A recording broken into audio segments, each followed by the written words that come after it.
does not support this bill, Mr Speaker. Thank you.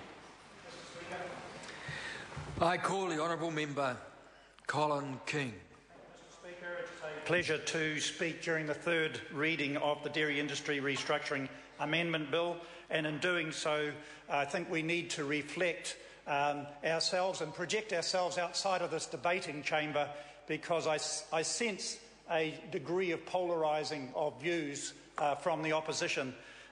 When you think about Fonterra and you think about milk, it is about cooperation, because if you don't cooperate, you don't actually have a product. When you think of Fonterra and the construct of the legislation of the Dairy Industry Restructuring Act, it is obligated to take milk from where it is being produced, and I might say that those people who would set themselves up and compete against Fonterra for that milk production would go to where it is the most efficient to pick up the milk, in those areas like the Waikato, like Canterbury where it's developing, like Southland.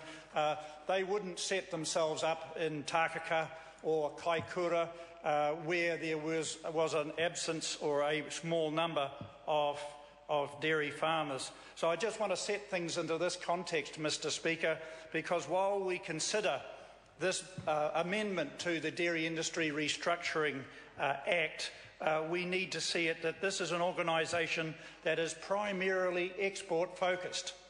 And whilst we in the House here did give it the ability to be able to not be subject to the Commerce Commission, as would be the normal practice, conditions and terms inside this country, it was purely driven out of the essential elements that New Zealand is a nation that exports at least 85, if not 90% of what it produces. So having put that in place, this amendment bill, I believe, is the next step, and the next positive step for Fonterra, because it must compete internationally and it needs to succeed for the benefit of New Zealand.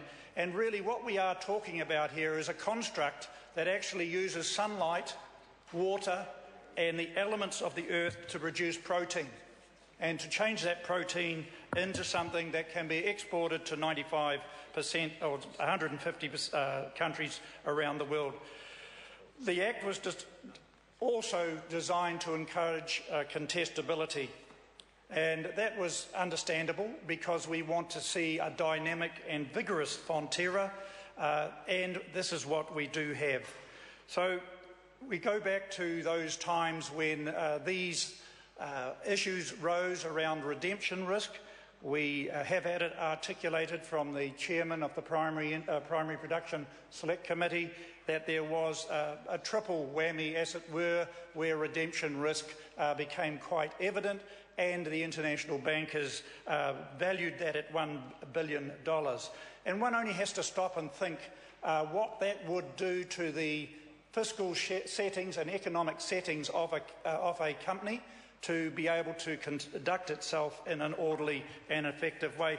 And talking about growth and entering other markets, you can understand the dilemma that the governance structure of Fonterra would have faced.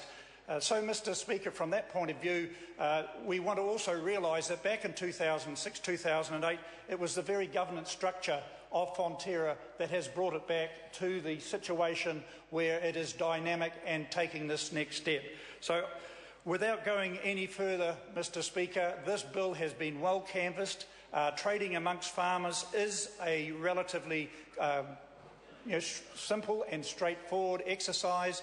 The size that Fonterra specifies for this pool is somewhere in the region of 12 to 14%, and I wish that this exercise proves very fruitful and achieves the very goals that Fonterra has set itself. If it doesn't, there is the catch net within this piece of legislation to ensure that the status quo is enforced and that free entry and exit is maintained.